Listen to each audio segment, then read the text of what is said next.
Governor, welcome and congratulations. We've reached the regrettable point that we often do in the Senate where almost everything has been said, but not everyone has said it.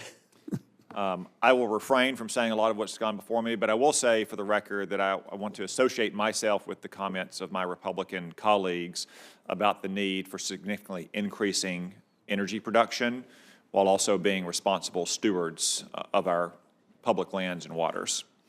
There is, however, one issue I don't think has been discussed yet under the Endangered Species Act.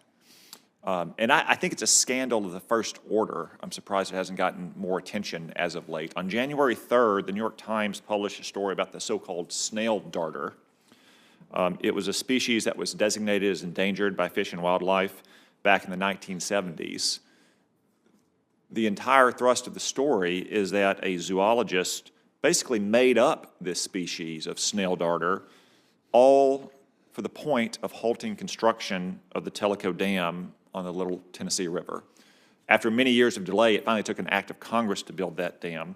A academic side in that article said that this is a not uncommon practice creating new species when there's really no difference between other extant non-endangered species for what he called the downstream conservation implications, which is to say activists creating species, calling them endangered to stop the construction of a dam or a power generation plant or a housing development. And again, this is something that was admitted publicly in the New York Times by some of these activists. That's why I say I think it's a scandal of the first order. Could I get your commitment in light of these admissions to go back and re-examine Endangered Species Act listings and identify any other potential false designations?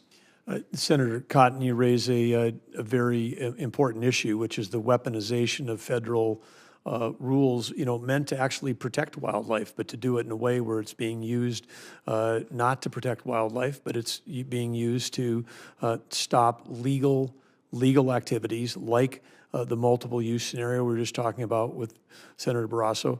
It's just a legal weapon, and it's used for fundraising. It's used for groups that are just trying to block our nation's progress.